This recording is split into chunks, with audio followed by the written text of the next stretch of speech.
John, thank you so much for hopping on and give a little quick intro about you and what you're doing.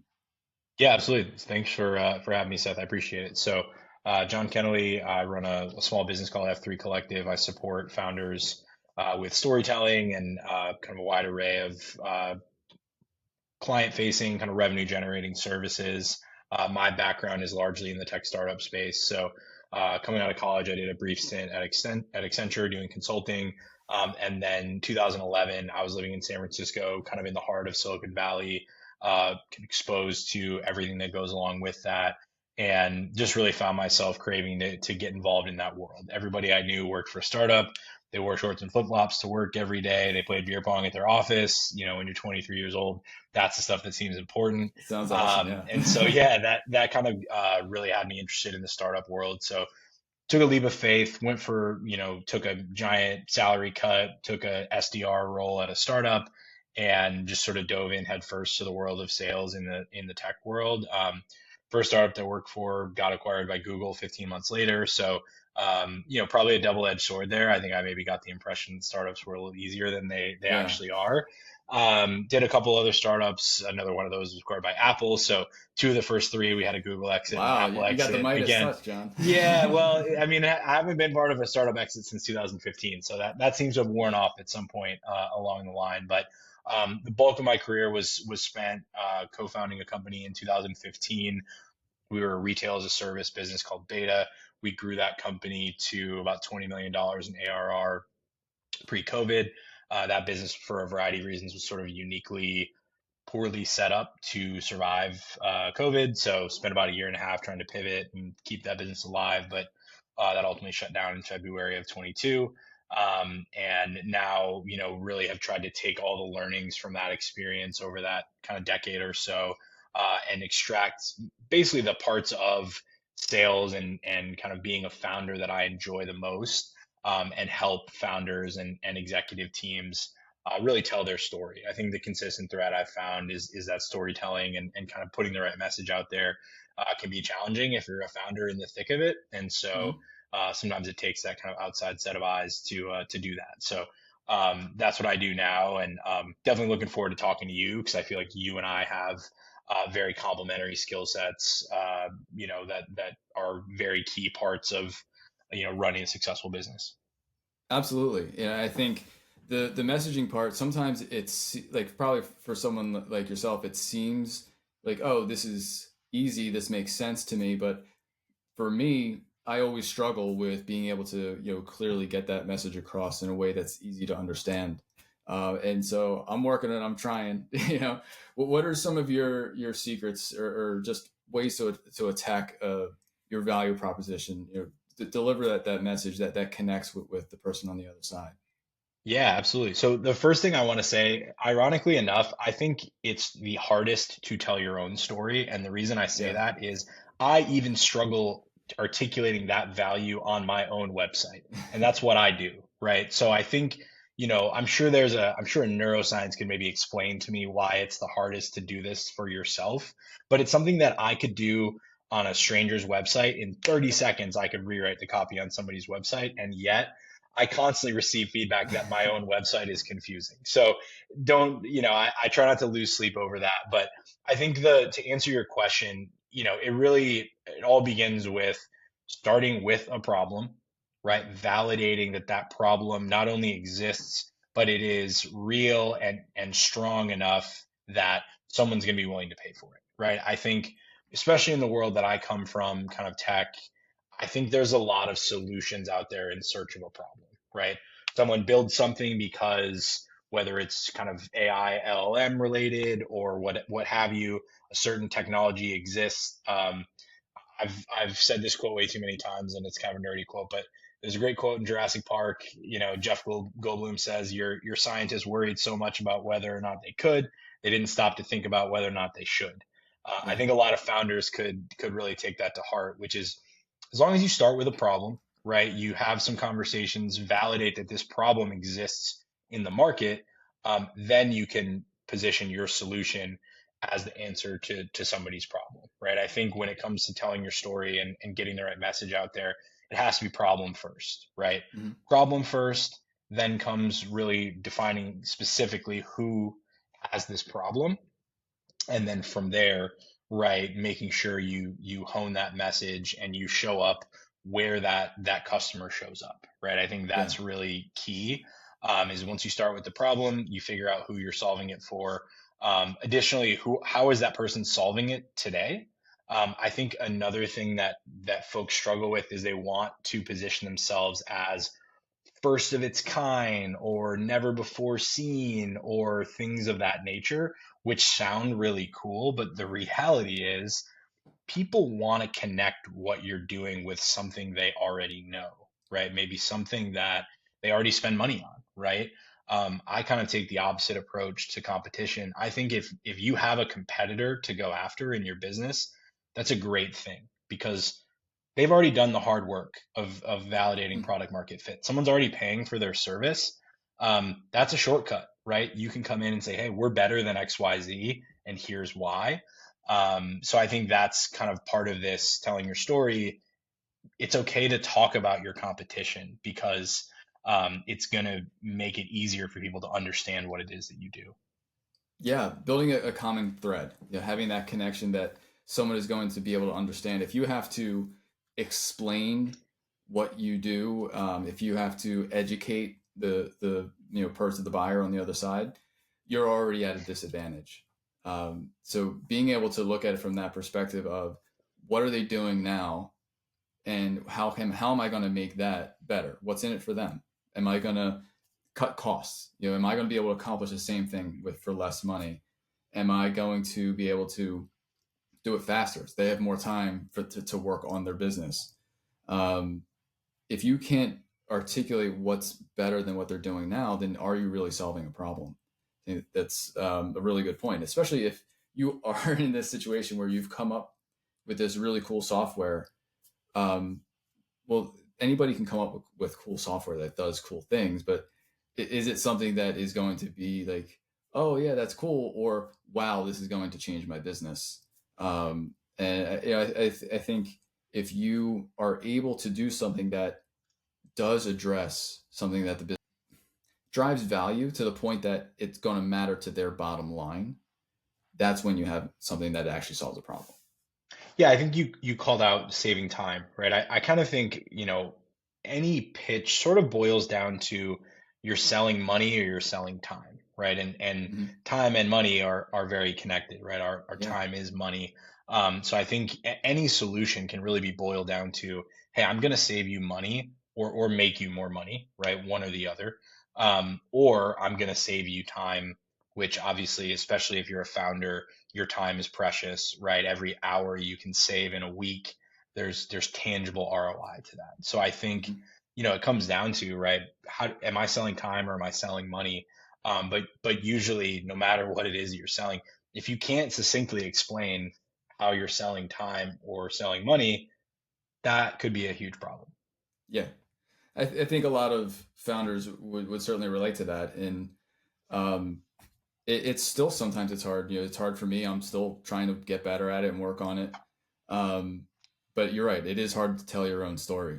Um, Yeah, I mean, I'd love to kind of flip it back and talk a little yeah. bit more about you and what you do because I think that I can see it being challenging to talk about, your kind of primary service offering because it's very, I don't want to say in the weeds, but it's certainly not the part of the business that most people see, right? Yeah. And I think, making a business more efficient isn't necessarily sexy, but if you've run a business before, right, and you've had, a team of 15 salespeople that could have been eight, right? If you had a massive customer service team that maybe could have been smaller, right? You understand what the bottom line impact is of being more efficient, right? Of having just a more cohesive kind of operations, infrastructure. So, can you talk with me a little bit about that? I know you said it's kind of evolving, but like, how do you sort of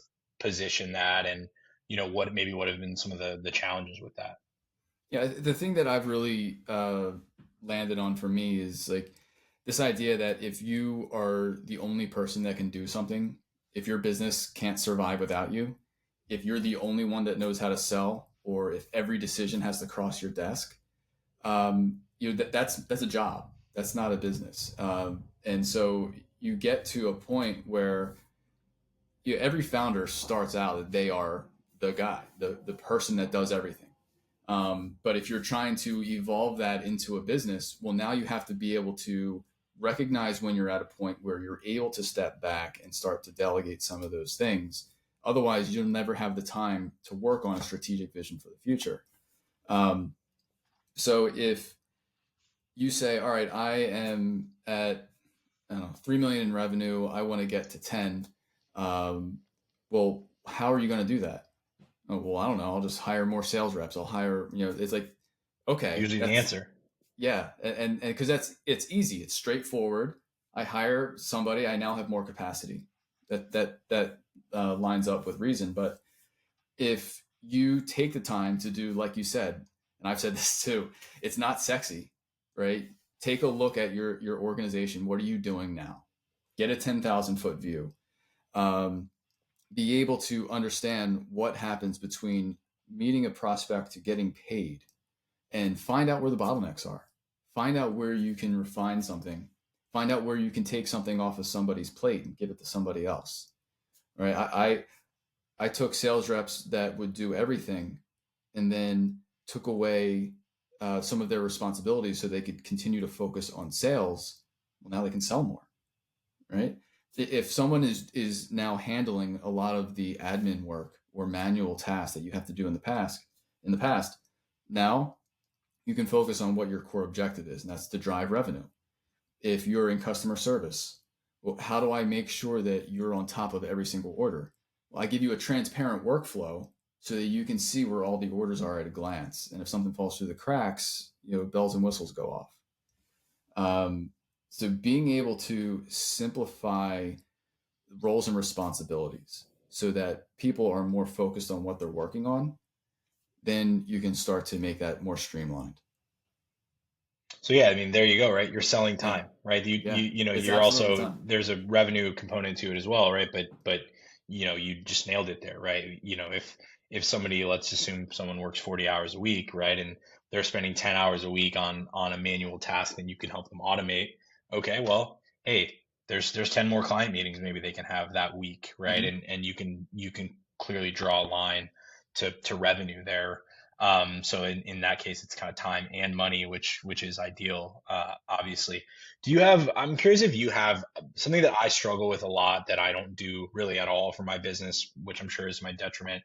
I don't have metrics. I like CRM is a spreadsheet, which I'm sure is going to make your stomach turn. But like, are there metrics that when you start talking to a new client that you say, hey, give me what are XYZ metrics of your business? Do you have set metrics that you look for to have somebody track? And then the part two of that is how often are they not tracking that at all, right? Like, what does that look like? I've actually seen it more often than not that they're not tracking anything. They don't have the ability to do it, or they're tracking the wrong things. They're tracking metrics that don't drive revenue. Um, so I don't necessarily look for specific numbers, because those numbers are going to be all completely relative to that business and those circumstances. So for me, it's trying to understand, what do you think's holding you back right now? What do you need to do to get more time in your day, to get more revenue, or to achieve whatever that goal ultimately is, to get a better holistic picture of the business. Um, and so if I'm able to take them from that perspective and then build metrics that matter. So if you're selling, it's like, well, we talked to all these people, but we only got X number of revenue. It's like, well, there's a lot of steps in between there, right? How many people did you talk to? How many meetings did you have? Um, how many contracts did you sign? What were they worth? Are you qualifying them at the beginning so that there's enough revenue there to justify the time? Um, are you losing them between contract and signature because there's something wrong with the delivery? You're just emailing a contract to them instead of meeting them face to face, talking about it. All of those factors are going to come into play. And so if you kind of work backwards, you can start to uncover some of the issues to address, and fix that are going to, increase all the other metrics down the line. And people often are just focused on the result, and you have to be focused on what gets you there. It's like, I want to make 10 million in revenue this year. Like, okay, that's fine. Maybe that's a reasonable, maybe it's a low goal, depending on your business. But what do you have to do to make that happen?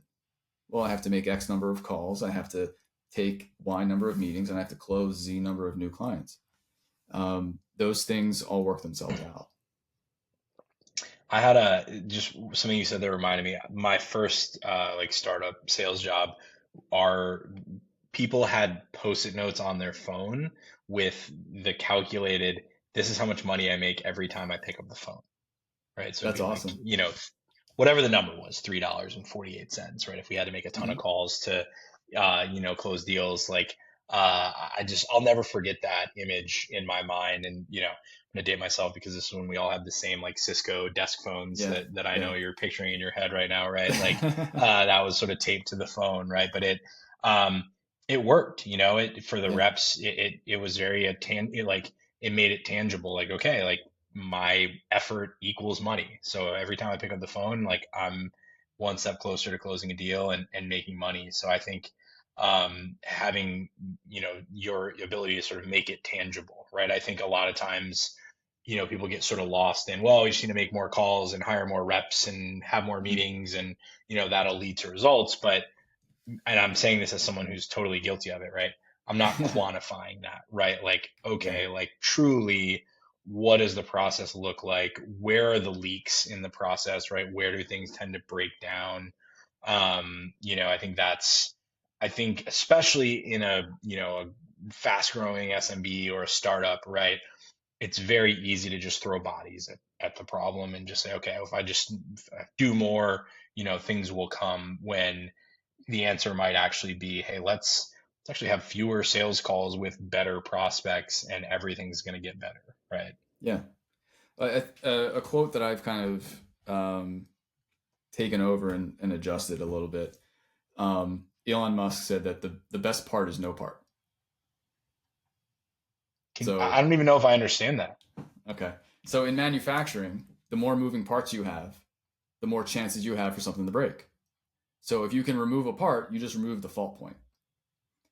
If you can remove fault points, you're increasing your chance of success. You're reducing the chance of failure.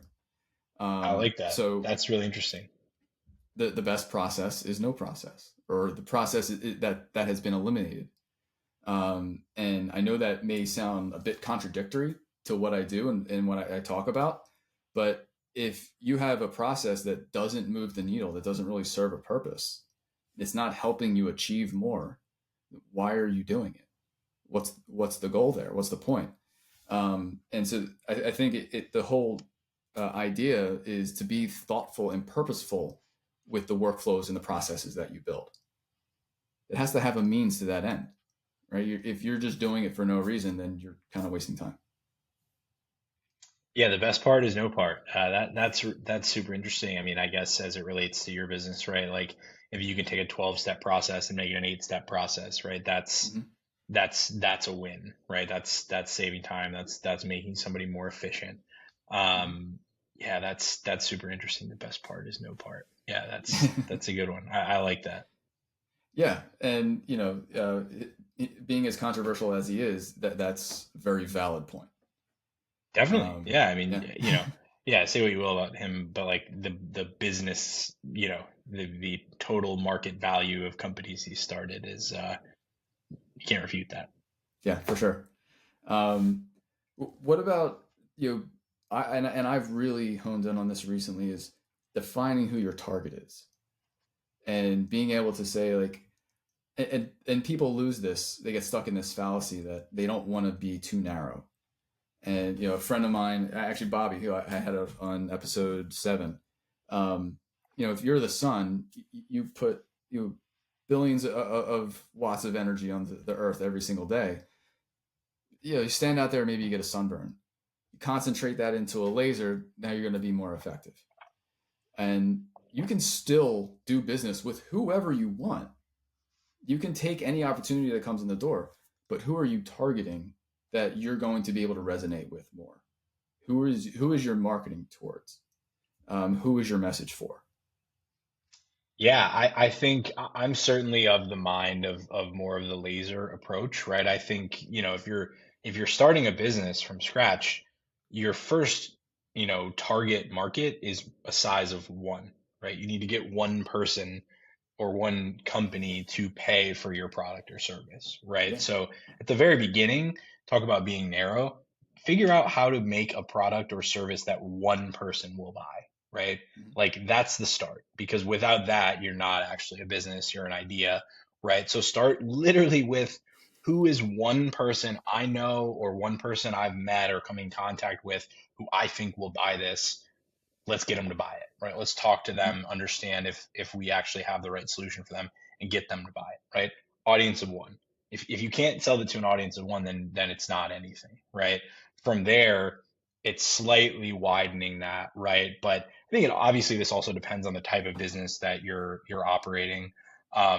For myself and someone like, I have a one man shop, right? Like, and that's kind of all I want this to be. And so, I want to be specific, probably even more specific than I am today, because I only have so much capacity, right? I don't need to have a Mhm. massive, total addressable market because I'm only one guy and I don't want to hire a big team, and so I don't need to address a large market, right? I think this goes back to kind of the challenge of telling your story as a founder who's in the weeds.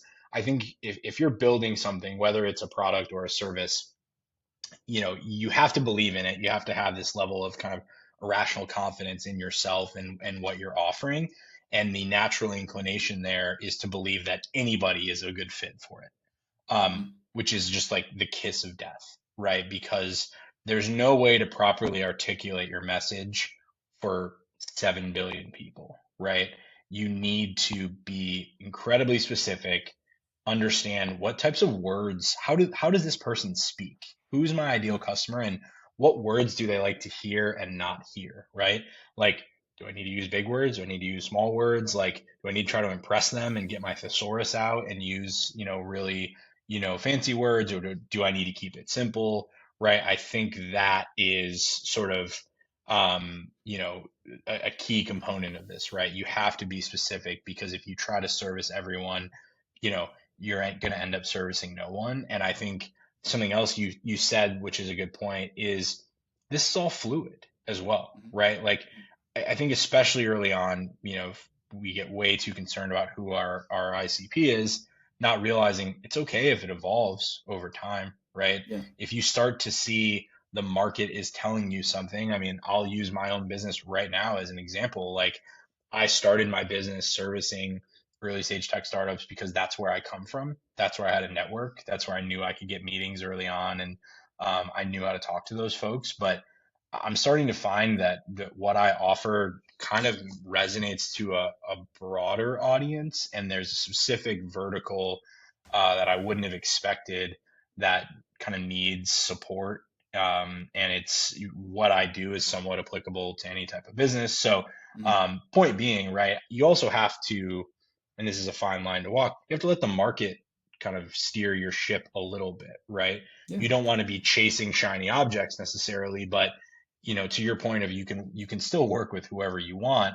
If you start getting inbound interest repeatedly from a specific type of customer, you got to explore that, right? And you Yeah. can't be too set in stone about the customer you've defined. Um, and also, as your business grows, naturally your customer will broaden, right? I think Mhm. that's another component. The best news for a business is to say, hey, we have to reevaluate our ICP because we have so many customers. We're getting demand from different verticals, right? Yeah. That's the good kind of changing your ICP. The bad kind is like, oh crap, nobody who I thought was my ICP wants to buy this.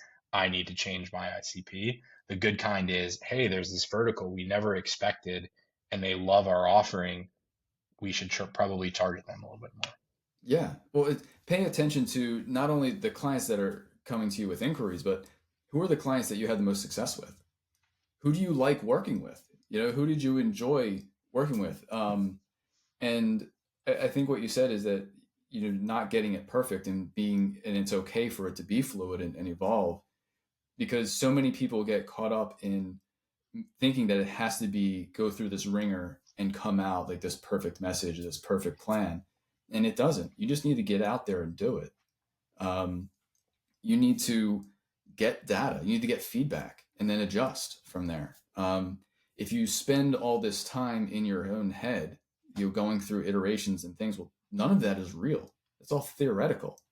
If you have your initial idea and you go with it, and then you start getting some feedback, now you can build something that has more weight to it. And for me, I started out. I got a real original name for you. Okay, my full name is Seth John Tilley.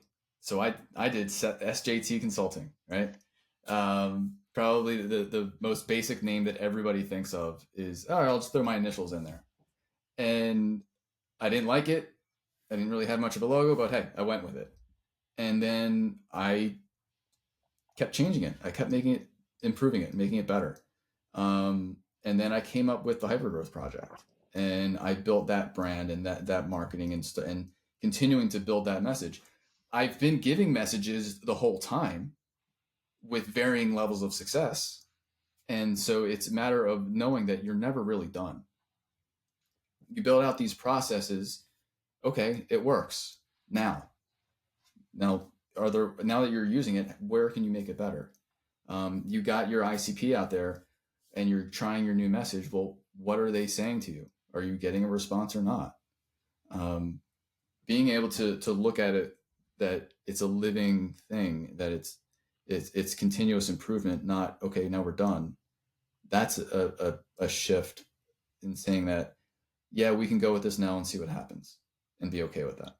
Yeah, you just have to get out there, right? I think that's the only mistake you can make is like not talking about what you're doing, right? Because every moment you spend in the cave trying to perfect and optimize, you're guessing, right? Unless you're out Yeah. there, right, getting feedback, failing a bunch, you're not going to get it right. And I think, yours is a great example.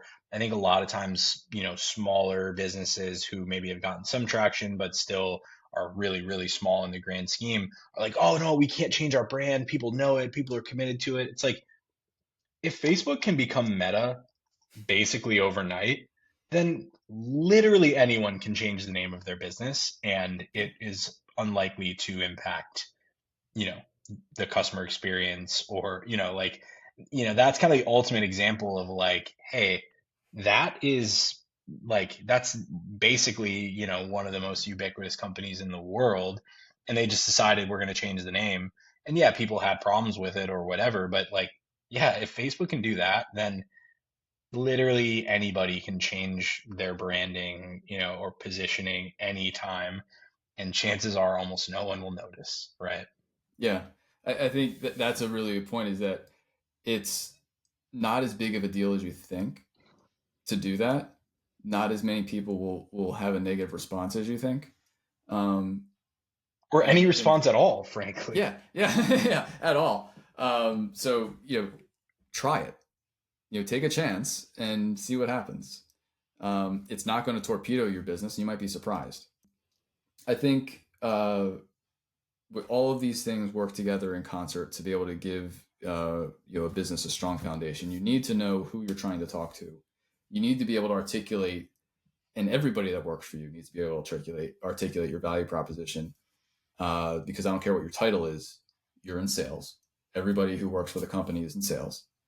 And you need to be able to keep track of that. You need to have everything in a central location. If you are in spreadsheets or in notepads, I mean, look, I got notepads for everything. I got digital ones, I got regular ones with pens. Yeah.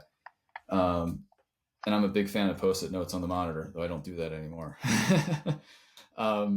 You got to have a CRM, and I have, some opinions on them in general, but as long as you're working with one, I think that's important.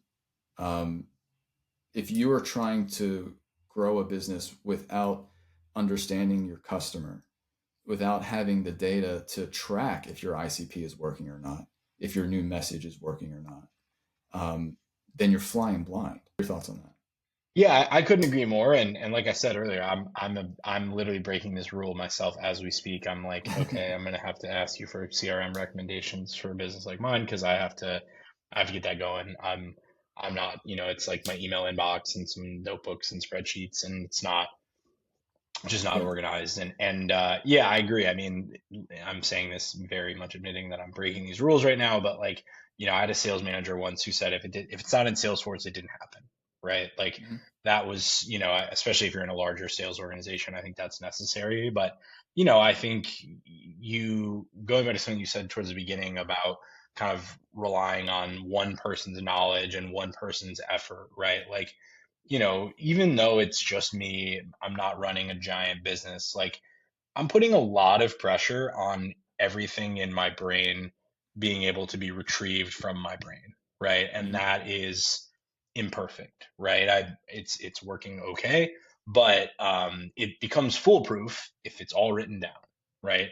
And I think something that I've resisted, and maybe we can chat offline about this, is I know there's so many kind of automation tools now. It seems like every Zoom I'm on, there's an AI note taker that somebody joins, right? Like, I think I have resisted kind of leaning into, okay, a lot of the things that maybe I used to do as a sales rep that were more manual, Mhm. actually, if I use the right tools, they're fairly automated now, right? I haven't sort of taken that leap, but I think I certainly need to, based on publicly calling myself out for not having a CRM here as well. Well, I think it's not that AI everything is done by a computer thing. It's being able to take things that are repetitive and reduce that. Being able to have anybody, now solopreneur is different, but have anybody come in like, hey, say you're sick one day, right? That doesn't mean that someone's taking your job, but someone might have to talk to your client, right? So they have to be able to see what's going on in that account and what happened. I'm a firm believer in HubSpot and what it can do.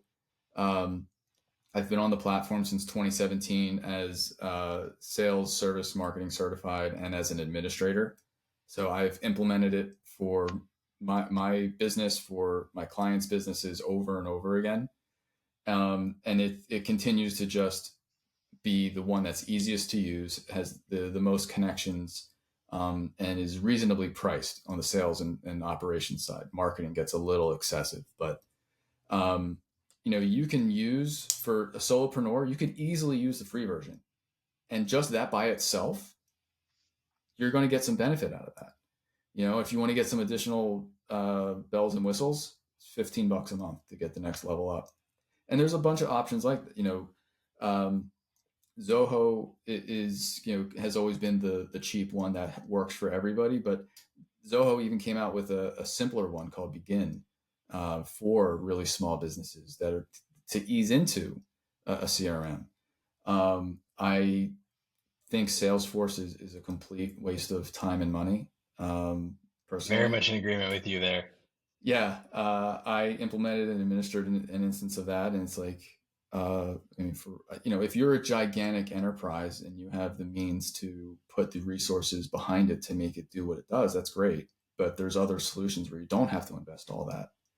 Um, I the just never part felt that like I got the value. Like, obviously, it's an incredibly powerful platform with a million different features, but like I just never felt like the organizations that I've worked with that leveraged it, it just never it felt like it did too much. yeah, We needed it to do very simple things, and it did 10,000 other things that we felt like, what are we paying for here?